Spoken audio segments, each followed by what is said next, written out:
وَلْتَكُن مِّنكُمْ أُمَّةٌ يَدْعُونَ إِلَى الْخَيْرِ وَيَأْمُرُونَ بِالْمَعْرُوفِ وَيَنْهَوْنَ عَنِ الْمُنكَرِ ۚ وَأُولَٰئِكَ هُمُ الْمُفْلِحُونَ. أعوذ بالله من الشيطان الرجيم. يا أهل الكتاب قد جاءكم رسولنا يبين لكم كثيرا مما كنتم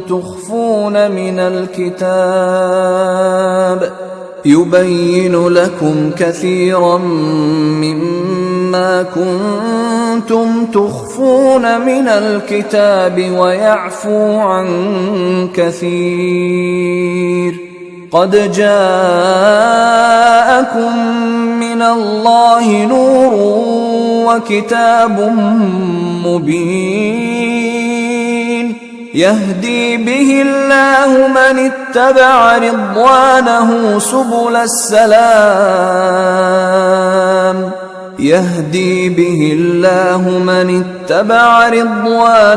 سبل السلام ويخرجهم من الظلمات إلى النور بإذنه ويهديهم إلى صراط مستقيم. لقد كفر الذين قالوا إن الله هو المسيح ابن مريم. قل فمن يملك من الله شيئا إن أراد أن يهلك المسيح ابن مريم وأمه ومن في الأرض جميعا ولله ملك السماوات والأرض وما بينهما يخلق ما يشاء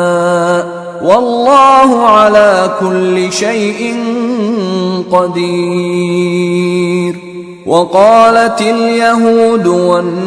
والنصارى نحن أبناء الله وأحباؤه. قل فلم يعذبكم بذنوبكم بل أنتم بشر ممن خلق يغفر لمن يشاء ويعذب من يشاء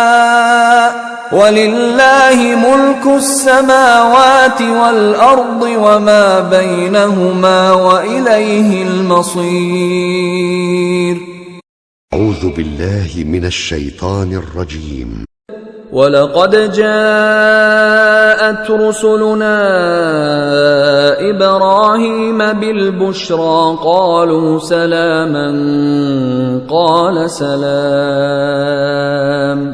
فما لبث أن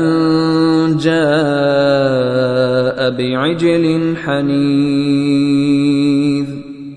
فلما رأى أيديهم لا تصل إليه نكرهم وأوجس منهم خيفة. قالوا لا تخف إنا أرسلنا إلى قوم لوط وامرأته قائمة فضحكت فبشرناها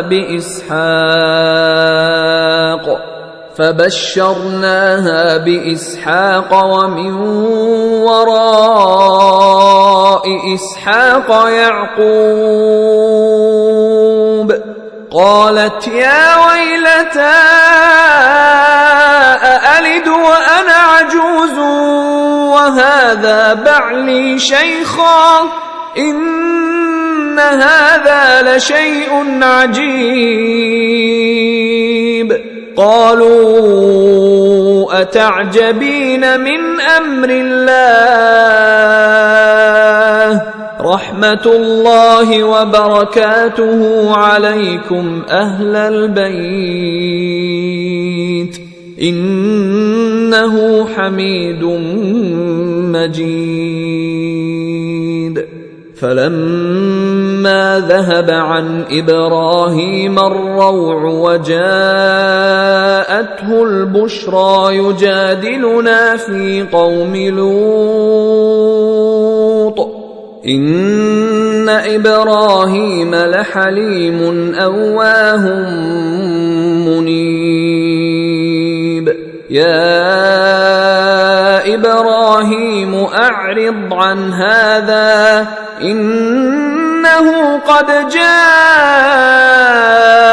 أمر ربك وإنهم آتيهم عذاب غير مردود ولما جاءت رسلنا لوطا سيء بهم وضاق بهم ذرعا وقال هذا يوم عصيب وجاءه قومه يهرعون إليه ومن قبل كانوا يعملون السيئات قال يا قوم هؤلاء بناتي هن أطهر لكم فاتقوا الله ولا تخزون في ضيفي أليس منكم رجل رشيد قالوا لقد علمت ما لنا في بناتك من حق وإنك لتعلم ما نريد قال لو أن لي بكم قوة أو آوي إلى ركن شديد قالوا يا لوط إنا رسل ربك لن يصلوا إليك فأسر بأهلك بقطع من الليل ولا يلتفت منكم أحد إلا امرأتك إنه مصيبها ما أصابهم إن موعدهم الصبح أليس الصبح بقريب فلما جاء أمرنا جعلنا عاليها سافلها وأمطرنا عليها حجارة من سجيل منضود مسومة عند ربك وما هي من الظالمين ببعيد. أعوذ بالله من الشيطان الرجيم. ألم تر إلى الذين بدلوا نعمة الله كفرا وأحلوا قومهم دار البوار جهنم يصلونها وبئس القرار وجعلوا لله أندادا ليضلوا عن سبيله قل تمتعوا فإن مصيركم إلى النار قل لعبادي الذين آمنوا يقيموا الصلاة وينفقوا مما رزقناهم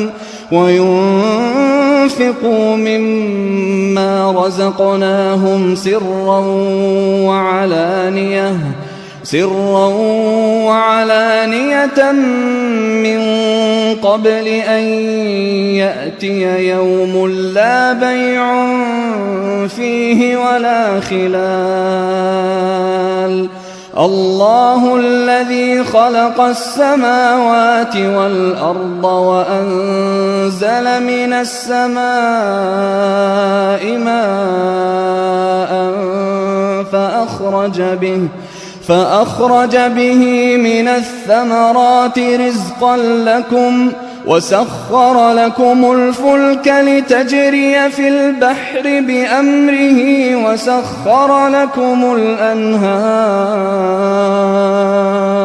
وسخر لكم الشمس والقمر دائبين وسخر لكم الليل والنهار وآتاكم من كل ما سألتموه وإن تعدوا نعمة الله لا تحصوها إن الإنسان لظلوم كفار وإذ قال إبراهيم رب اجعل هذا البلد آمنا واجنبني وبني أن نعبد الأصنام رب إنهن أضللن كثيرا من الناس فمن تبعني فإنه مني ومن عصاني فإنك غفور رحيم ربنا إني أسكنت من ذريتي بواد غير ذي زرع عند بيتك المحرم ربنا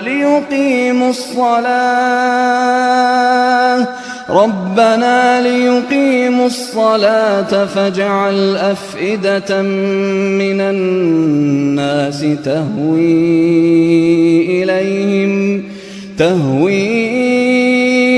إليهم وارزقهم من الثمرات لعلهم يشكرون ربنا إنك تعلم ما نخفي وما نعلن وما يخفى على الله من شيء في الأرض ولا في السماء الحمد لله الذي وهب لي على الكبر إسماعيل وإسحاق إن ربي لسميع الدعاء رب اجعلني مقيم الصلاة ومن ذريتي ربنا وتقبل دعاء ربنا اغفر لي ولوالدي وللمؤمنين يوم يقوم الحساب. أعوذ بالله من الشيطان الرجيم. ولقد آتينا داود منا فضلا يا جبال أوبي معه والطير وألنا له الحديد أن اعمل سابغات وقدر في السرد واعملوا صالحا إني بما تعملون بصير. ولسليمان الريح غدوها شهر ورواحها شهر وأسلنا له عين القدر ومن الجن من يعمل بين يديه بإذن ربه ومن يزغ منهم عن أمرنا نذقه من عذاب السعير. يعملون له ما يشاء من محاريب وتماثيل وجفان كالجواب وقدور الراسيات اعملوا آل داود شكرا وقليل من عبادي الشكور فلما قضينا عليه الموت ما دلهم على موته إلا دابة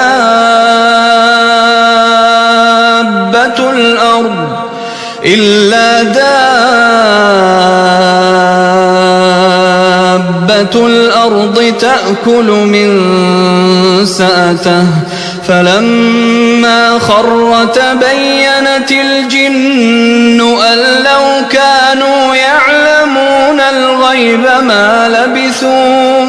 أن لو كانوا يعلمون الغيب ما لبثوا في العذاب المهين لقد كان لسبإ في مسكنهم آية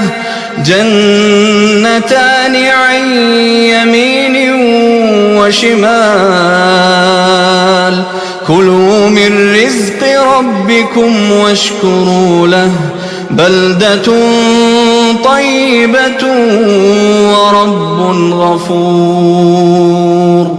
فأعرضوا فأرسلنا عليهم سيل العرم وبدلناهم بجنتيهم جنتين ذواتي أكل خمط وأثل وشيء من سدر قليل ذلك جزيناهم بما كفروا وهل نجازي إلا الكفور